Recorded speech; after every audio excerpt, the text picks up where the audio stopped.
the other half of the chess broad duo, Aman. How do you consider his chances? He hasn't played this format. That could be good. It could be bad. But if he finds his speed, I think he's got good chances to top that score, which means I want to see some dirty flagging because he's really good at that when he wants to be.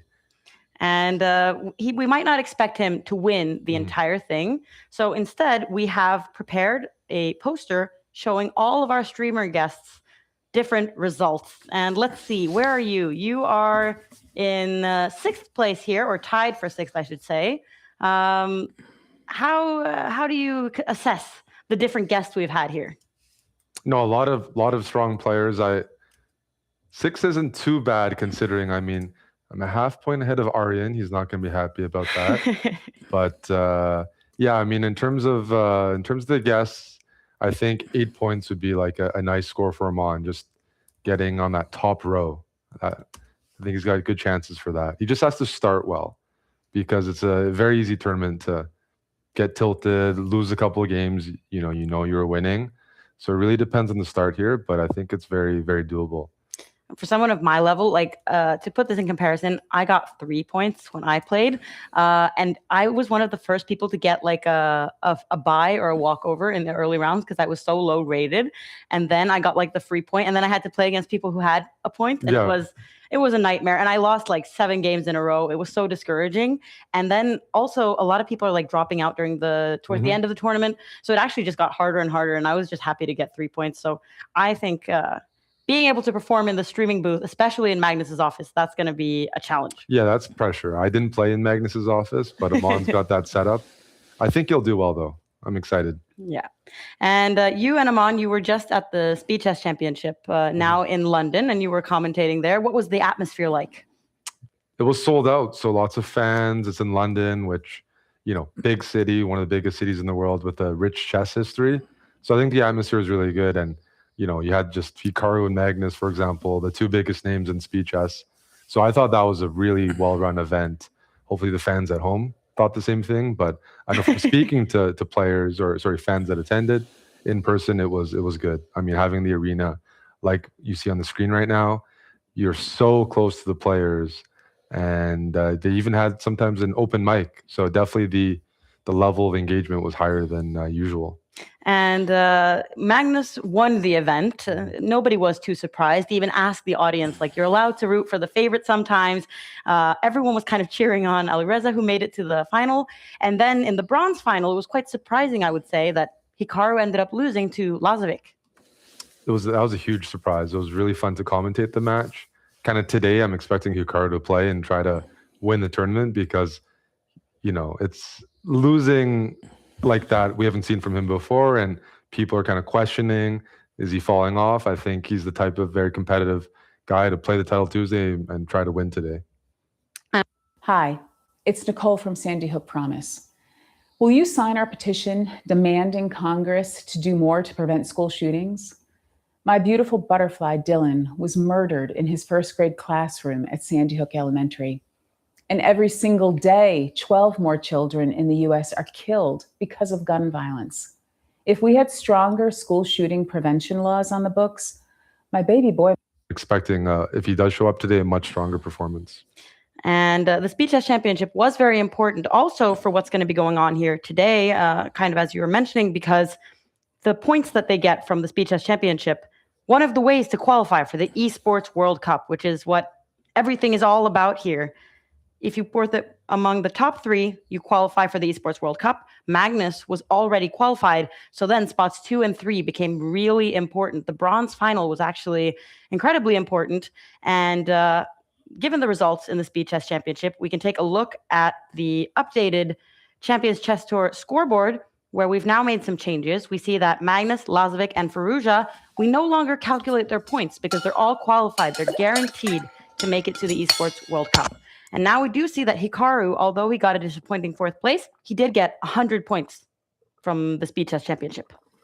Yeah, looks like Hikaru, even though he lost that 3rd place match, it was more important for Lazovic. Yeah. Because now he's directly through. Hikaru, I mean, he's got a big lead. He's going to make it to the EWC. It'd be hard to envision an EWC taking place without Hikaru playing. So I think today he's not playing to try to qualify for UWC. He's doing very well. He does like to add up those points, but I think he's there to win first place and remind everyone how strong he can be.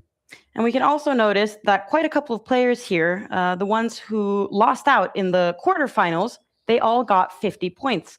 And that seems very important for the likes of Wesley So, who actually only had one single point so far in the Title Tuesdays. Yeah, I mean, it's kind of the busy time of year again, maybe more tournaments. Not every player you see on the leaderboard is played, let's say, every Title Tuesday. And so you really want to getting that 50 points gives you a bit of a buffer going into the rest of the split. And we definitely know Wesley, some of those guys. They used to always be in these top level events, but now so many young, strong players are appearing that it's not something you can take for granted anymore. They need to show up pretty much every Tuesday, try to do their best to rack up those podium finishes, because this is the premier event, the prize fund, everything about that. Not enough spots for the amount of world-class players there, and there's going to be a few big names missing out by the end of the split. And let's take a look at what names we do have signed up so far. And I do see Hikaru Nakamura and Wesley So. They are both getting ready. And a lot of these players, they're going to have a hectic week ahead of them, because already this weekend, there's going to be another world champion, an official world championship match in freestyle chess. That's right. I'm not even super up to date on it because it seems like they just organized it last minute. Just hard to follow everything going on there. And we can take a look at the players who are going to be participating there, because it's 8 players. We've got Carlson, we've got Aronian, we've got Caruana, Kamer, Erigaisi, and Sindarov. All of those players, they're qualified because they did so well in the freestyle chess tour that was played last year. And then Neiman, he's been selected, and Abdusatorov, he is qualified through the open qualifier that was a necessity to have for FIDE to call this a world championship. They needed some spot to be open to the world, and they only allocated one spot. So there was, in fact, a critique from 2 former Fisher Random Championship champions when it was called Fisher Random and not freestyle. Wesley here, he says, to call it a world championship and then handpick 7 out of 8 players, that does not seem like a world championship. When the event started, the players were mostly handpicked, and now they're selecting the top 7 of last year's tour, but all the players were handpicked to begin with. What do you think of what Wesley has to say here? Does he have a point? He has a point, but I think it's been consistent from my perspective that the organizers don't really know what they're doing, and it wouldn't surprise me if this was put together last minute because of a string of failures in trying to actually establish a tour and make it commercially viable over the last couple of years. It seems from the outside perspective that a lot of money's been burned, and then they fighting with FIDE. Now they're back together with FIDE, back and forth with reduced events. It's not a good sign. And I definitely, from a competitive integrity perspective, one spot for the rest of the world and invited players is really that's not correct at all. I think Wesley has a good case, but so do so many other players that never even had that opportunity. They're all in the same boat. It should be everyone has to qualify for it pretty much. I mean, maybe defending champion or something, but not 6 out of 8 players or 7 out of 8 players. That was definitely a last minute. I don't know. To me, it's just a very poor outlook on the whole format. And speaking of last minute, Hikaru, also technically the reigning champion of Fisher Random, now called Freestyle, he says, I think it might hold the record for the most rushed arrangement for a world championship title in history. And hard to disagree with him on that one. Hikaru, he also said in the same statement that he is putting his focus on the candidates tournament. So he's still trying to get that world championship title in classical chess. That's the most prestigious championship we have for sure. So definitely understand that decision. You never know if you're going to qualify for another candidates. He's getting a little bit older. That is the holy grail of chess. And as he said, it's a very rushed world championship title, and that means it won't even carry the same prestige as what it could have been. And it will be exciting to see if any of these freestyle world champions are the people who are participating in the Freestyle World Championship have signed up. We do see Abdusatorov has signed up as well, and we see Fabiano Caruana. So a lot of big names in chess. But besides all of these players, we do know one player who's going to be participating, and that is Amon Hambleton, who is playing from Magnus's office.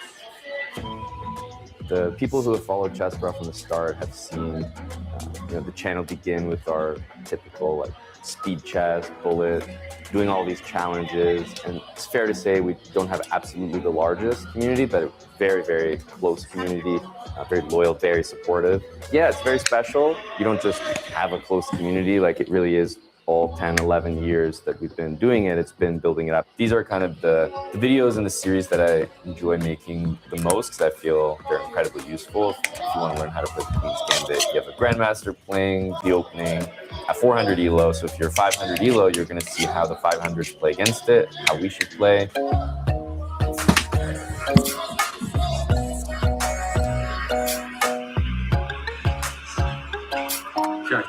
I'm kind of excited to play.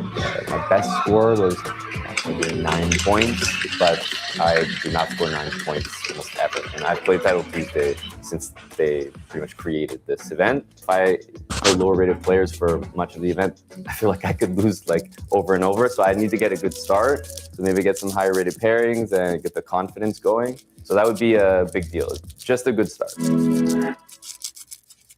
Amon is looking for a good start, and we see him ready in the studio. There's only 30 seconds to go, so let's get ready for Game Week 11. But now, can Magnus keep advancing with his king? Can he take that pawn? Oh my God, Magnus is going to lose it. Oh no. Queen takes knight was winning. Magnus got checkmated in that exact way last week, but not this time. 8 seconds. Danny, 2 seconds behind, but it's a dead drawn endgame. 1 second, the clock's so red now, and draw by repetition. I just drew with 0.7 seconds against James. What is going on here? Preferring black. Look at that. Faustino he saw straight away. I love that. 6 seconds. He's going to be a pawn up. This is going to be a ruthless flag from Pranav. Faustino blunders. He pre-moved there. Faustino heartbroken as he resigns. So that was some of the action from last week, but we're getting ready to see the pairings for the first round. And in the first round, Eric, it's so important to get a good start for Amon and for all the other top players participating. Yeah, if you end up losing the first round, you get easier pairings, but tie breaks, there's a lot of other factors, confidence, and there's a lot of underrated players. So even though if you play someone low rated, a lot of them are so motivated to take down one of the big names that, yeah, definitely go for the best start possible. When I've participated, my dream is like to play against Magnus or Hikaru, but the problem is that I need to win so many games to make that happen that it hasn't been possible. And you also have to be on like the best you have to have enough rating to play against these top guys because they're not playing against anyone. And this tournament is open for anyone with a title, with a chess title. And that means Grandmasters, International Masters, FIDE Masters, but even Candidate Masters. And there's quite a big range of levels participating. Yeah, I mean, it is open to all title players, and there's quite a few titles to keep track of these days. And I mean, I noticed you guys had the country count there. You see, I think it was at 68, 69 countries. It's definitely very, very global. And I mean, for me, they're playing sometimes 12-year-olds that are CMs that are 3,000 rated on chess.com. It's like really impressive. Have you been above 3,000? Yeah, I'm above 3,000. Oh, you are? Yeah, okay. yeah.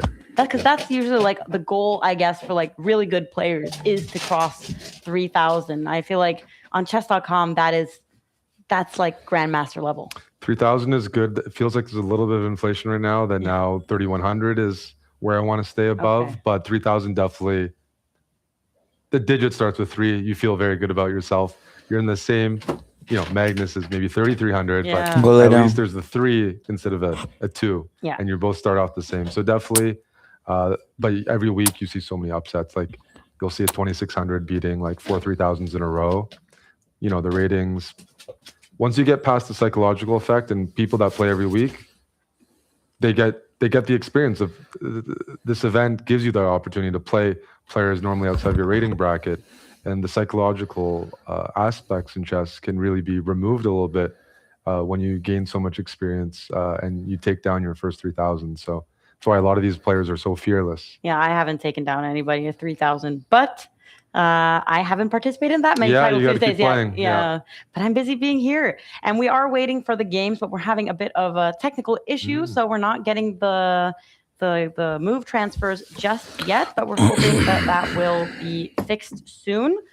But in the meantime, Eric, you've been participating in the Title Tuesdays like pretty regularly now. What is a goal? Like, do you have a specific goal of the amount of points, the placement? What is your mentality when you're playing these Title Tuesdays? Mentality is to try to win. That hasn't been happening. I mean, win the overall event, because I think that's the best mindset to have. And I haven't been doing that. So then it's been, okay, let's work on playing from behind, because I've been losing games early.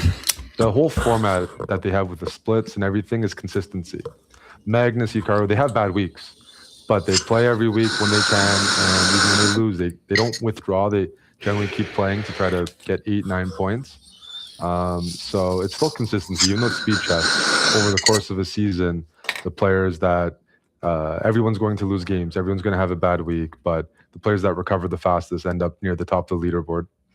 Hikaru, he's been struggling for quite a while now. He hasn't really been making the best results ever since becoming a father. Do you think that's affecting his play both in the Speed Chess Championship and here? I'm not a father, so I can't speak too much on that. I don't know what his day-to-day is, because is he losing sleep because he's a father, and I don't know. It could just be a rough period that quite a few people go through. I think we need a bit more time to tell whether it's a long-term thing or not. And definitely, though, he's a hyper-competitive guy that I remember in the past when Hikaru would lose a game in Classical. During a Classical tournament, he would go online and play chess games to recover. That's how he builds his confidence back up. So Title Tuesdays are really, he's here with a purpose. Yeah, because after getting 4th place in the Speed Chess Championships, we can see here he's already started playing. We finally have the game in front of us, and Hikaru, he hasn't gotten the best start here. He needs the confidence. Yeah, no, White's position. I played him last time I was here, and I actually had a winning position at some point, but he's so tricky. I mean, looking at this position, time's a big factor here. Hikaru's up more than a minute with this B file. You see the rooks, the double rooks for black, aimed at the queen side, that pawn on b2. It's just an easy to play position for black, and well, there is no increment. I think a minute, you can't give Hikaru a minute plus on the clock. And Hikaru, he has played in the Speed Chess Championship, which was in London, and now he's made his way back to his office. Let's hear what he's saying. I think everybody talks about chess like it should be so much bigger than it is. When you look at these events, you think things like disconnections or these technical and computers lagging, aside from even getting disconnected, it's kind of like you come to the. I've kind of come to the unfortunate realization that I think chess is kind of like, it's where it is, and don't get me wrong, chess is doing very well. 1 second. It's very funny to hear him talk about something completely different while he's playing a game, and now he's like, wait a second, I need to start paying attention. Do you think it's easy to talk while you're playing? No, it's really hard, and he has a very good ability to do that. I think he's talking about overall things because that's what people expect. This is his first event after the SEC, and he feels an obligation to elaborate or explain his perspective on playing. So, no, once you're in the spotlight, you don't really, you're always in the spotlight, and people are asking questions all the time, and it's really hard to balance that. But it does look like his Turkish opponent, an international master here, he is making some advancements. I mean, he has a lot of pieces on It's Hikaru's just the half. time, just 20 seconds. There's no increment. Am I mistaken? Like is he down to? You think it's? Oh, sorry. My screen has a bit of a different time situation. Sorry. Okay. Yeah, that's but why. Now it's 20 seconds. I see it. No, I was seeing something different. Yeah. But yeah, it's Hikaru's very good at beating low-rated players, and he plays openings and risky positions on purpose. Like, he accepts bad positions. So here, I think White's been playing very well, but I'm at some point, I still think that time is going to be a factor. So after queen takes, okay, white's up a pawn, but if this attack kind of disappears for white on the 7th rank with that queen trade, black's just going to pick up the d5 pawn. It feels like, I don't know, white's king. If there's no mate on f7, then you think Hikaru's got it? White, that king on white, it doesn't have any protection. Yeah, all the pieces are on the left side. When you overcommit, like all of white's pieces are on the queen side. If this doesn't lead to something really good, once Hikaru starts attacking, there aren't pieces to defend. Yeah, but Hikaru is also down to a minute almost now. It's gonna be a bullet match. Yeah, he can give a check on d1 on the back rank.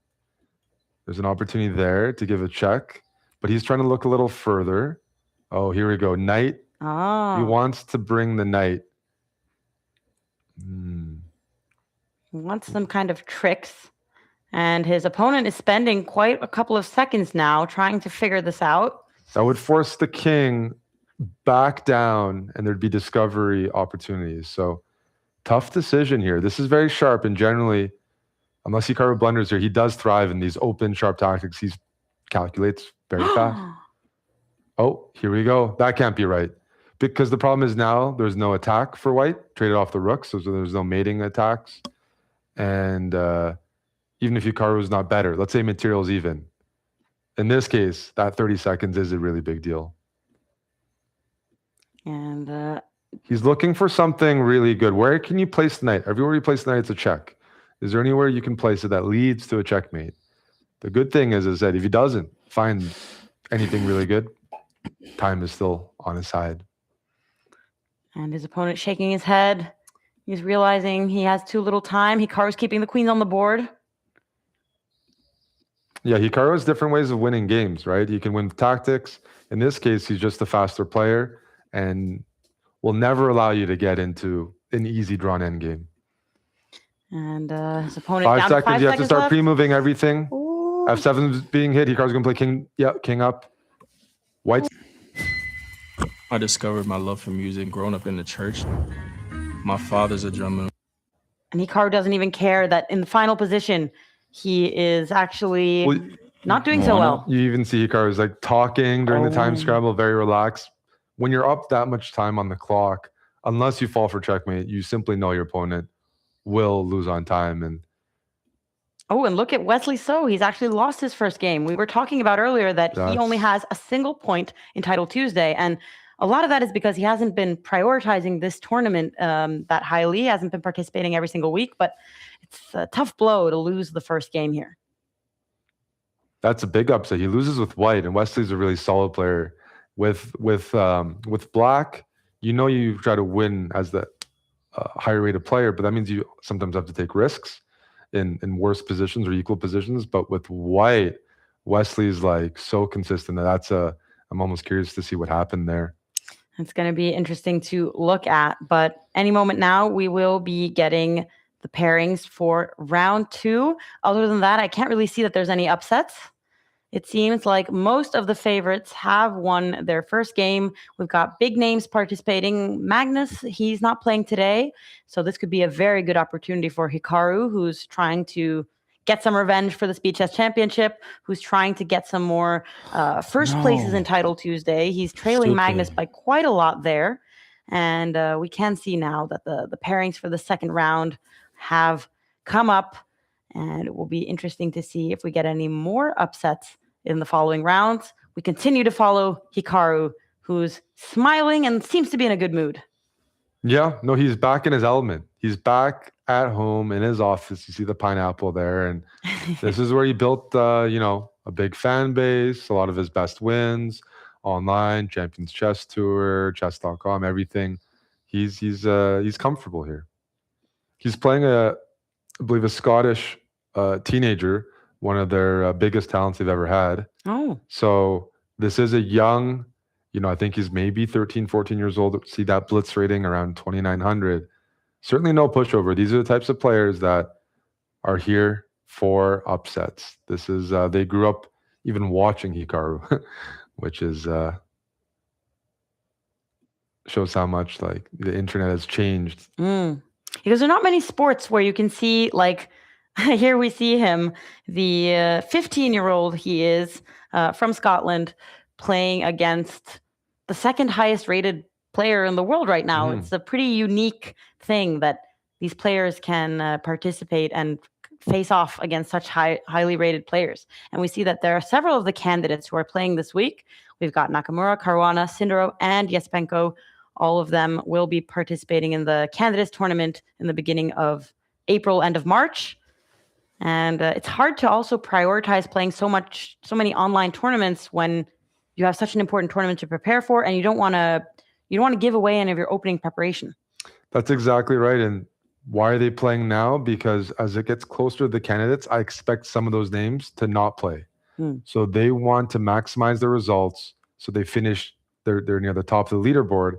And in case they have to miss a month because of the candidates, that they'll still have qualification chances. So it's really for those players that are playing the candidates but aren't guaranteed to make it to the EWC.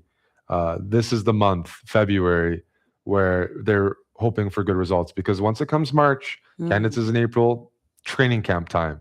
Oftentimes they'll go with their team, rent out a house, just do chess all day and try to change their mentality and get ready for the candidates. And February, not quite, but expect March. Some of those names might end up having to decide, today, are we working on novelties or am I trying to win Title Tuesday?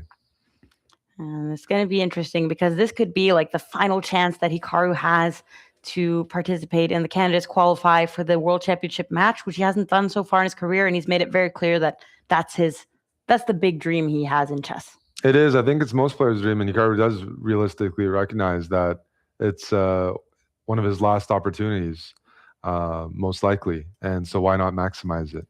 Position we have here in front of us, Black's bishops are, quite active, as long as that, light squared bishop doesn't get trapped. And that's what the calculation is right now. Is that bishop stuck?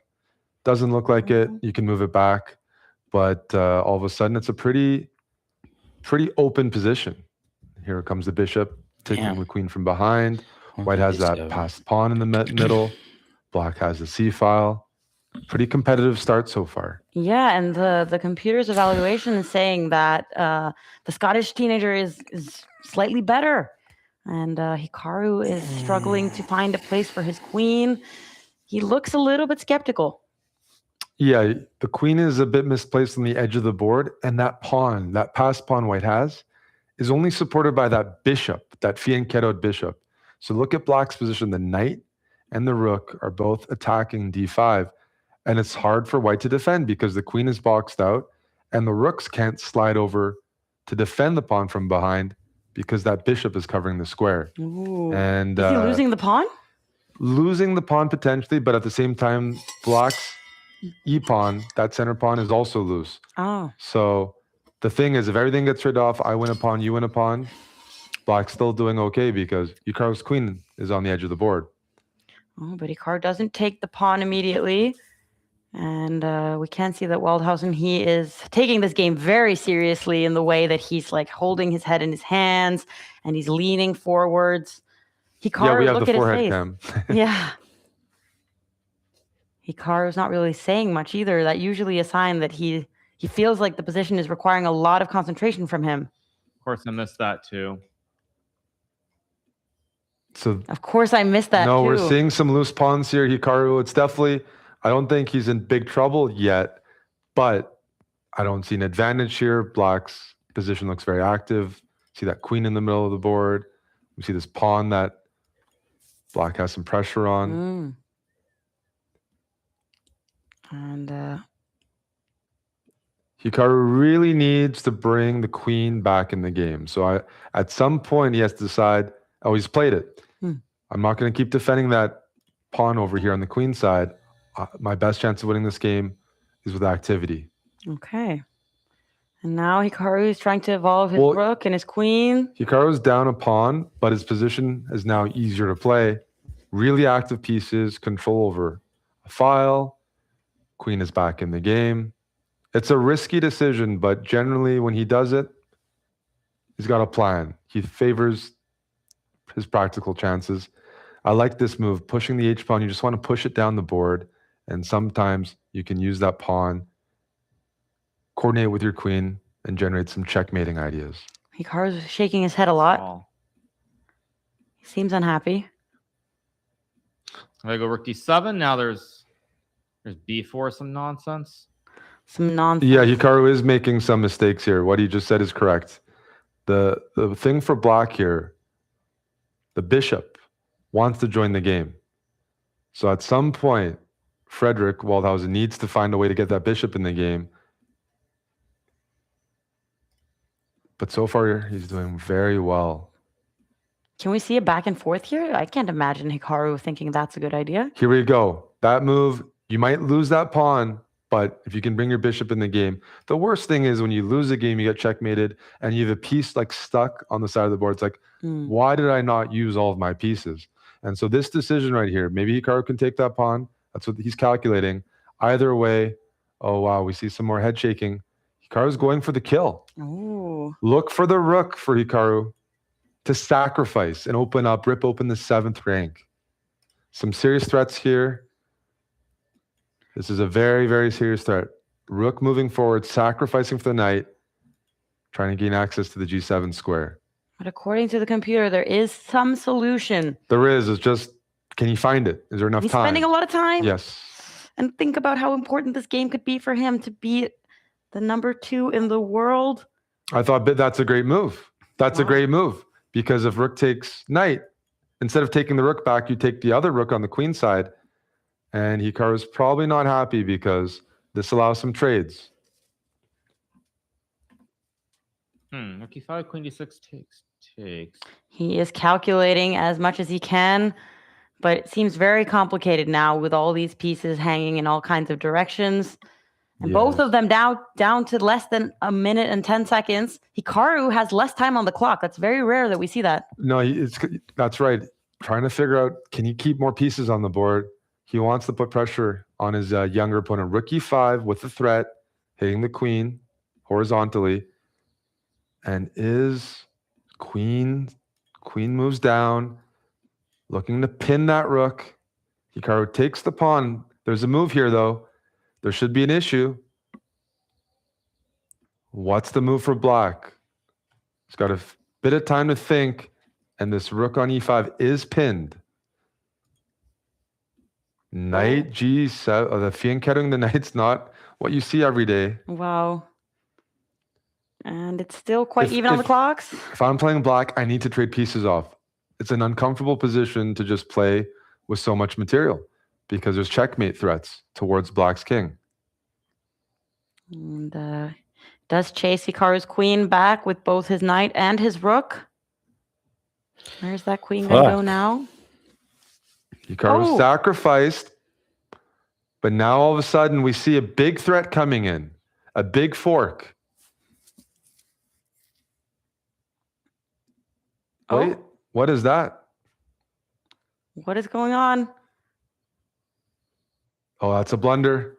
That's just a blunder. Discover check, picks up the queen.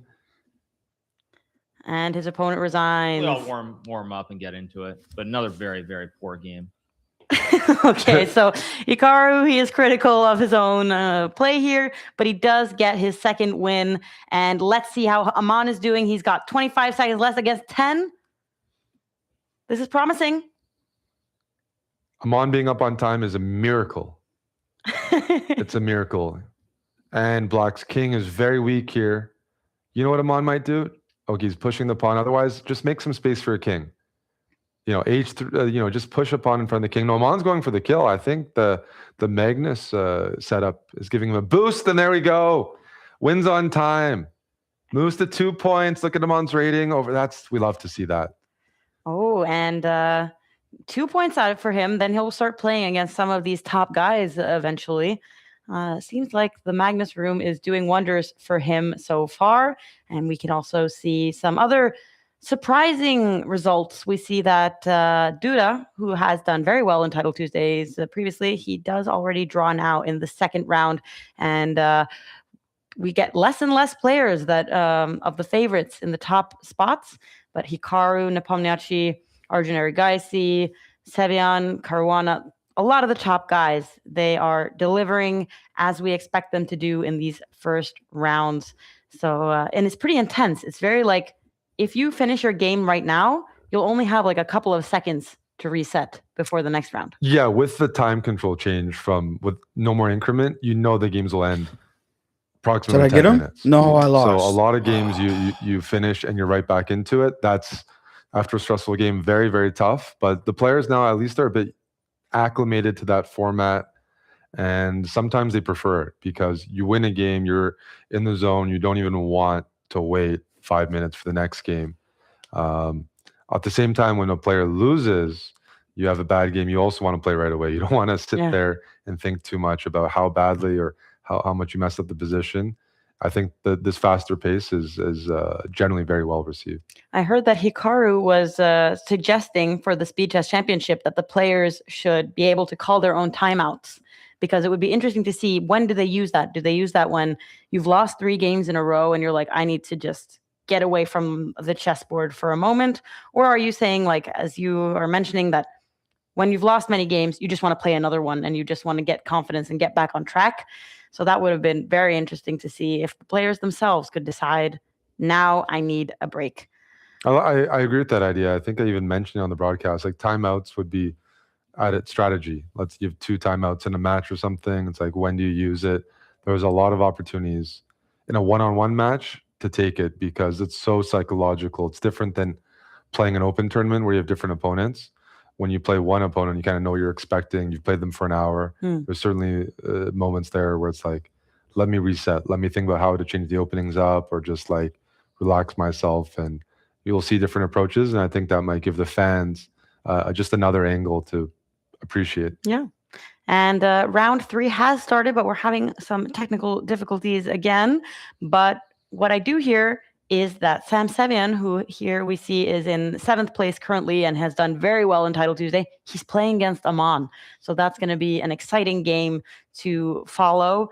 And Sam, he's very often doing well in Title Tuesdays. So that's going to be Aman's toughest opponent yet. Definitely. He's usually around 3,200 if I remember. Yeah. And he's very quick and sharp. So that's a bit of a style clash versus Aman. And so I think some of Aman's chances might be, if Sam's going to play somewhat aggressive, pose some problems there. And if Aman has enough time or is able to calculate the position out, because Sevian is really, really fast. I mean, out of all the players I've played, even in the best bullet players, I noticed his speed was pretty significant, and he goes for sharp positions. So it's not just like, oh, I'm going to play my opening setup and play easy moves. He's playing fast and very provocative chess. And he's played the Sicilian here. Is that what's going on? London. I think this is a London. Aman's playing the London, working on a course in the London. So this is his pet opening a little bit right now. Okay. And but he is behind on the clock. We see this early queen maneuver by black, and you kind of have to pay attention. Can that queen come down and snatch that pawn, or is it too risky? And that's kind of what Sevian's thinking about. Aman is, well, I actually don't know what he's thinking about, because I really think if he's playing against Sevian, he has to play quick. Time trouble, it's going to be, I actually think it'll be really bad to get in time trouble against this particular opponent. So when you're in time trouble against Sevian, he waits for that, and then the position gets really chaotic, and it's a serious level of stress. But he has gotten a pretty good opening, though. So by following his knowledge, this is his course. Yeah, he's got a good position. It's a good commercial for him. Exactly, because it's if you look at the position, your pieces are developed. The white bishops have comfortable diagonals as long as there's no loose pawns. Look at white's bishops and kind of compare them to black's bishops, right? And the 2 bishops that black has, they're not at their maximum yet. It's going to take some time to figure out how to deploy them. Aman's bishops, the London bishop right here. It's a nice diagonal. And even the pawn structure we see here, the rook defends the base of the pawns. It's all very, it's a very solid position, but certainly favoring Aman. Yeah. Just the clock is my main issue. And Aman, if you asked him before the tournament, he would probably admit time trouble is something he can be addicted to. Oh, no. He's almost down to half the time. And it's not a position where you need to be down half the time because there's not a lot of tension in the position yet. But he told us earlier that he hasn't played a lot of 5-minute games. No, he's rusty in this. First 2 games, hopefully, were a good warm-up. This last move, jumping the knight in. Yes, black can exchange, but then white's bishop gets a nice diagonal.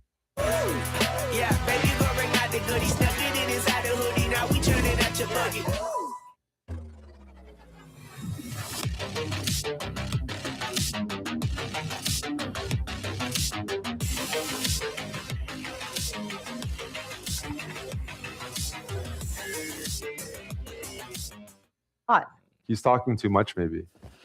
Not in a bad ways, because once you're used to streaming like we are, sometimes you almost prioritize talking and you have to reset and realize, wait, I'm in a competitive tournament. Wow. And he's down to only a minute left. But that's why the queen trade. Aman likes to trade queens, and it's easier to play quickly for him when the queens are off. He does like the end games. Okay. So this is not as much of an advantage anymore, but it's also easier for him to catch up on the clock. Bit of a practical decision. If I'm playing in Savion's shoes here, he's looking at some point maybe to expand on the queen side or on the king side. Some aggressive pawn push, but white doesn't really have weaknesses, so you have to be a little careful as black that you don't overplay your cards. Really, time is the main issue. Aman simply has to start moving at about a clip, I don't know, 1 second to move, or even quicker than that. Yeah, and he's thinking too much. I mean, it's also normal that you kind of get into this like perfectionist mindset when you're playing against one of the top players in the world, and you're like, I really want to show that my opening is good. Yep. And now he's spending so much time. He wants to bring his knight into the game so he can pre-move a bit more easily here with that knight. Look for this other idea. If you push this pawn up, and that's why Savion played that move, because Aman was looking to lock out that bishop. Now, Rick, this move, I think he's just playing, he just realizes the time situation. I don't think this move does a lot. You don't need to do a lot. And maybe if he just keeps all of his pieces on white squares, then they'll... That's right. And he's looking to maybe walk his king even to the queen side and then defend things. Yeah, but then he's got to pick up his pace. Problem is he can't walk his king over here because there's a pin. Aman's got to move. He can't. No, this is just... he's going to get flagged. Savion is, as I said, like, this guy will keep the pressure on the clock. This position's somewhat closed. Black's looking to find a pawn push somewhere, but it's up to Aman to he has to come up with a plan of like 4 or 5 moves, a sequence, something where he's not thinking every step of the way. Here you go. Black moved the rook out of the way, which might have been a mistake. It allows Aman to walk his king over. He can't allow back and forth. Nope. Savion decides to do something else. Aman's now decided, I'm going to move my king back and forth. It's up to black to figure out how to break through. And the problem for black is if you push this pawn on the queen side, you weaken the a5, the last queen side pawn. Oh, and he's making a lot of quick moves. But 26 seconds, it's like, even though Aman's catching up, he won't catch up entirely. Really needs some speed here. Yeah. And I guess it's very easy for Savion here as well to just keep... Trades off that good knight. And now Savion saying, I'm going to flag you with rooks on the board, not by position, just by the clock. Because Aman has to trade everything off here. And based on his body language, he already is quite concerned about that possibility. He can move. Okay, if Aman can move his rook up a little bit, block the pawn, and then... There we go. There you go. Aman's going to pick up that pawn. 13 seconds. He's winning a pawn here. He's in a winning position. He's got to show off his speed. Get the rooks coordinated on the 7th or on the 6th rank. Aman's up a pawn here. 10 seconds. Wow. 10 seconds here. He can give it. He's up 2 pawns now. I'm just so concerned about the time here. Yeah. He needs to find a checkmate or a perpetual. Can Savion find place for his king? Here we go. Oh, when he's up the 2 4 pawns. 4 seconds. 4 seconds. He's got a pre-move. 4 seconds. Can he get a draw at least? It's going to be tough. He has to trade the rooks off. Find a way to trade the rooks off. 2 seconds. Oh my gosh, he's making it so quick. Oh. He's making Just quick moves. no time. You have to trade the rooks off. You got to gamble. No, and he knows it. What are you gonna do? What are you gonna do? Wow. Well, a sad loss for Amon there. And let's see the final seconds of Faustino Oro, the Messi of chess. He's gonna win his game on time. And there's a new with an queen extra coming pawn. up. Looks to be very strong today with a perfect 3 out of 3 so far. Faustino seems like he has the confidence in place. Definitely. I watched when he came by. I mean, look at his ratings, 3,200, and he's just only getting stronger.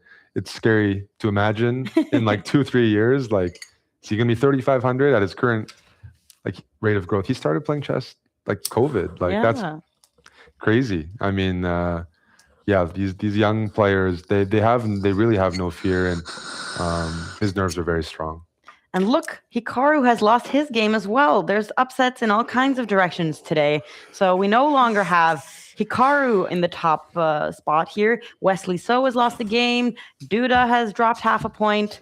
I mean, who is going to be the winner of this week's Title Tuesday when there's no Magnus? Hikaru's not perfectly in shape. It seems wide open, the field right now. And could be a very good opportunity for some of these players who are perhaps outside of those top spots on the Champions Chess Tour leaderboards to catch up some points. Among them, Maxime Bachir-Legrave, I can't see him here on our screen right now. And I know Alexei Sarana, he was also very close to being in those top spots. They really need to use this opportunity. We can see Sarana, he is still has a perfect 3 out of 3. And we jump into the game of the guy who just beat Hikaru Nakamura, Nguyen, against the Messi of chess. 2 young guys. Who is going to win? Or maybe not 2 young guys. I think he's about 34, 35. Oh, okay. He's part of the strong Vietnamese generation with Le Quang Lim as well. They're both prodigies. And so they've been around for a long time and can beat anyone on a good day.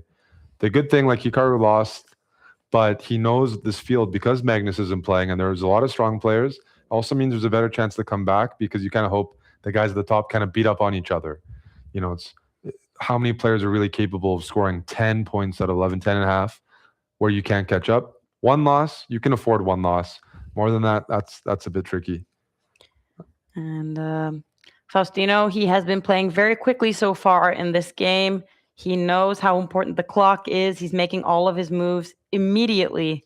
Always has a time advantage in the beginning, it feels like.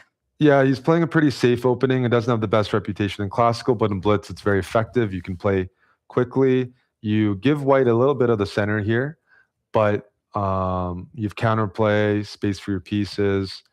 And part of the reason I like playing it is that white at some point needs to figure out how to use that space advantage and push through. And that takes a lot of time and energy.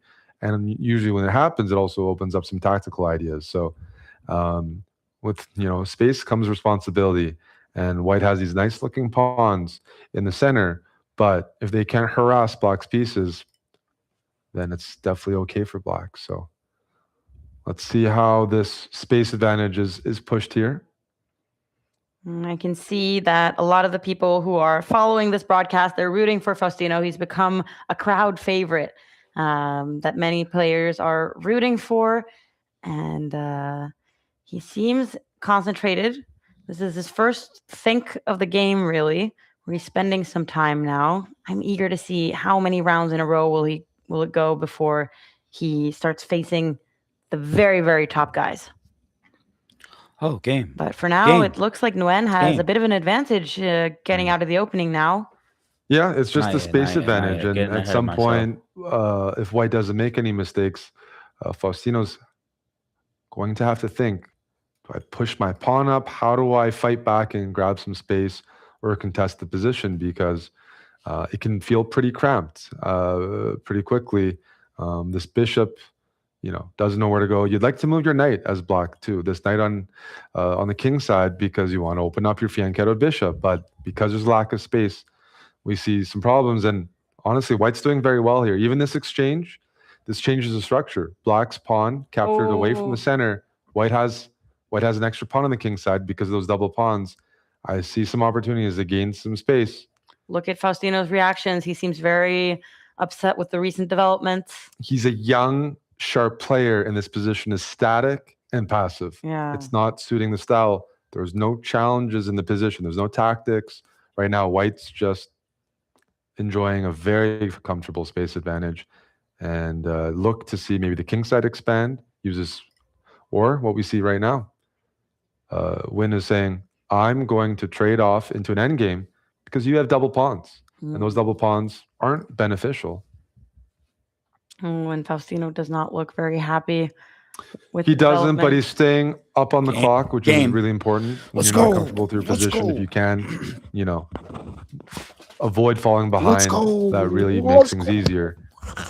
Because when there's no increment, at some point your opponent will Not stop on the playing wire, really not on well. the Like wire. that's the nice thing. Got When that there's wire, increment or got long that time drill, wire. people will play All right, well, all right, super down. well. It's like feels like you're playing a computer.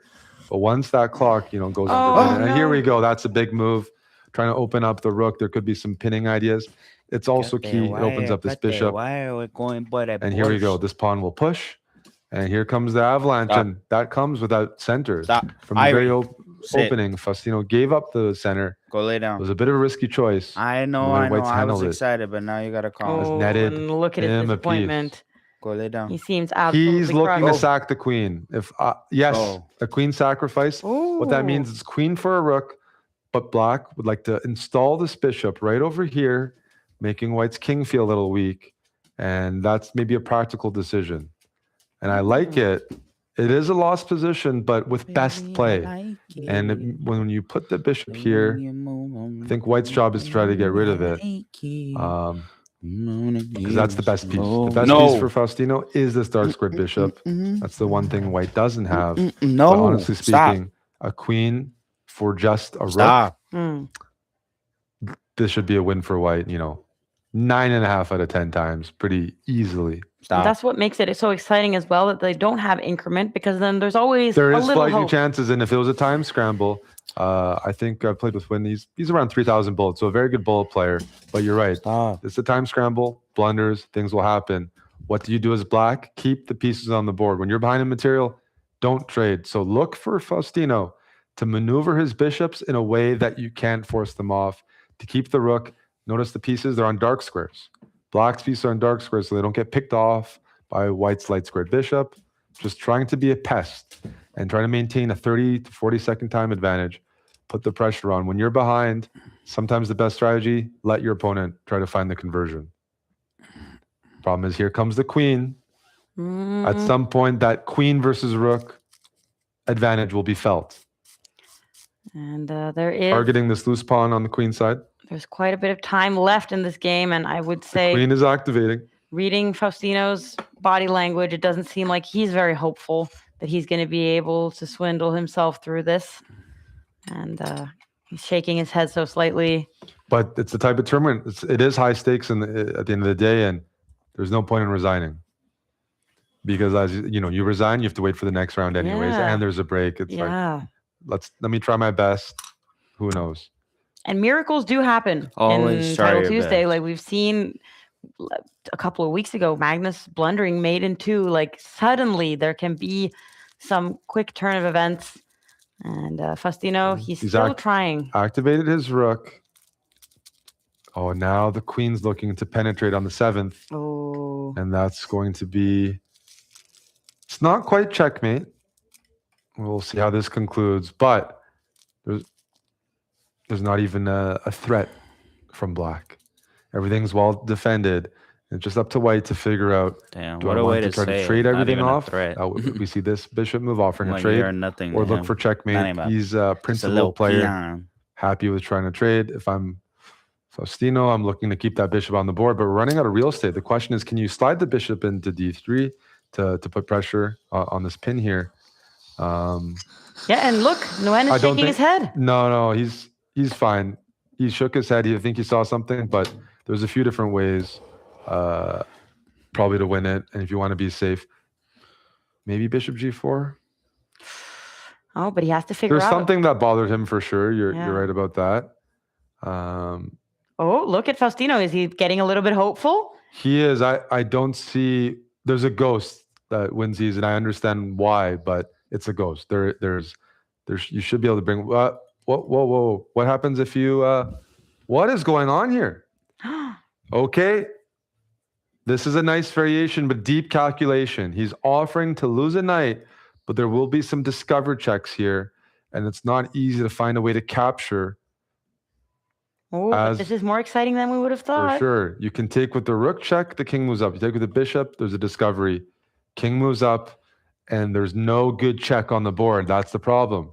Oh. Whoa, why did he And the do bishop that? What a on- dummy. This bishop is loose. Okay, whatever. Under 30 seconds. That makes my life a little Oh, bit and easier. Faustino, you He's can see his looking for eyes. a check. He's looking for something, but Wow, why did he His do eyes that? are I guess circling he was the a little board. nervous. I get nervous. I Trying to too. hold expect on. white to just move the bishop out of the way. See, I talk so that- pretentious. There we go.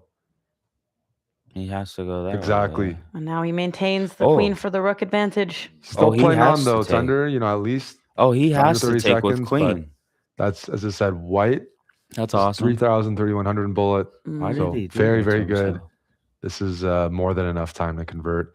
And I expect the queen to actually, at some point, you push this pawn down the board and your queen and bishop coordinate some sort of kingside attack. Would it have been as easy if that pawn on the left was not there? It would still be pretty easy. Okay. I think. Yeah. No, it's. Yeah, it seems like Faustino, He's put up a good fight. he made but- his peace with the game a little while For ago. sure. And sometimes playing these out, it's like good for you because you're still working on your resilience.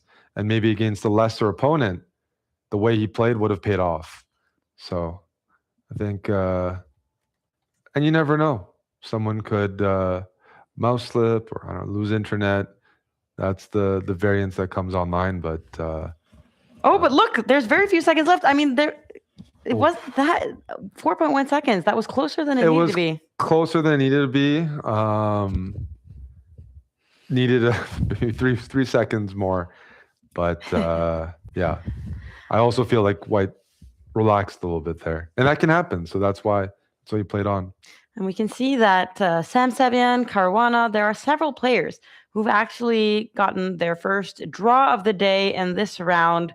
And with a perfect 4 out of 4, we only have 13 players. Is there anybody you're surprised to see with this perfect score?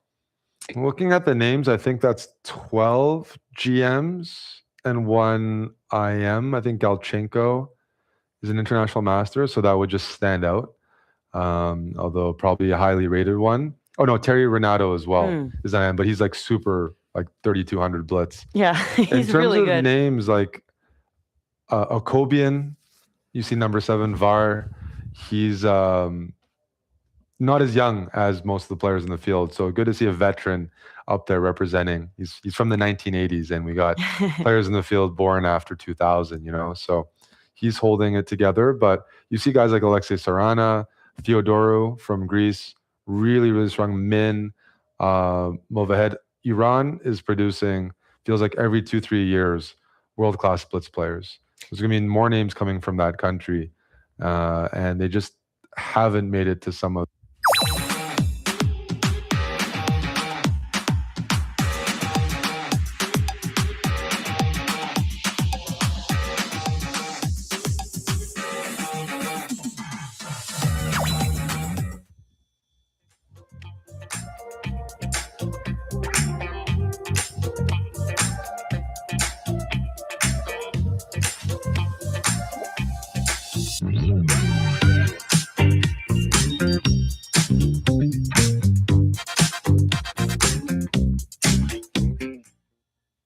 No, we're outside of the top 20. That's for sure.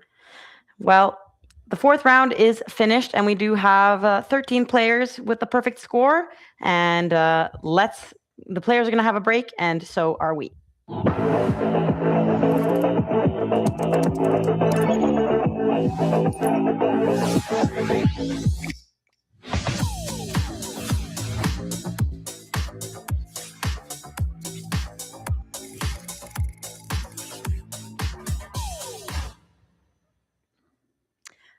right, and we are going to take a look at one of the most interesting moments of the day so far, when Hikaru was really struggling against this 15-year-old Scottish Waldhausen, who sadly managed to mess up when they were down to less than a minute on the clock, Eric.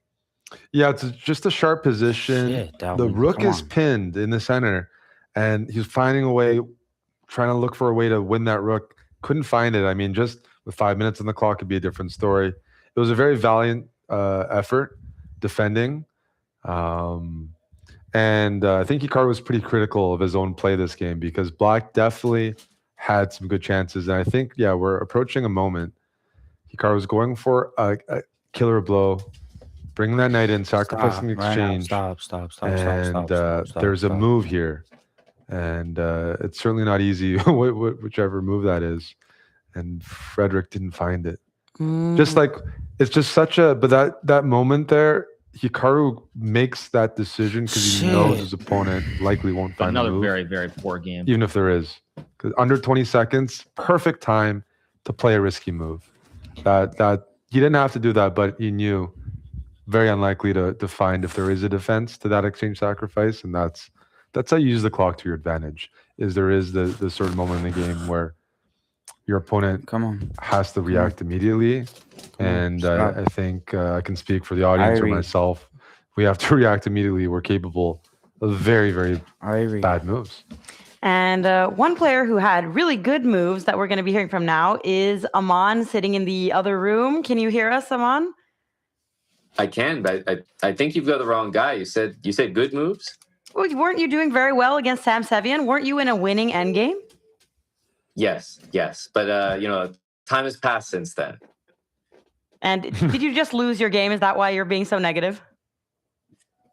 Just being realistic. And yes, a tough loss here suffered going into the break, which is standard actually for me in Title Tuesday to really suffer in the break after a loss. Yeah, we're going to take a break as well. It didn't give you any confidence at all? I mean, we were impressed by the game you had against Sevian. You got to play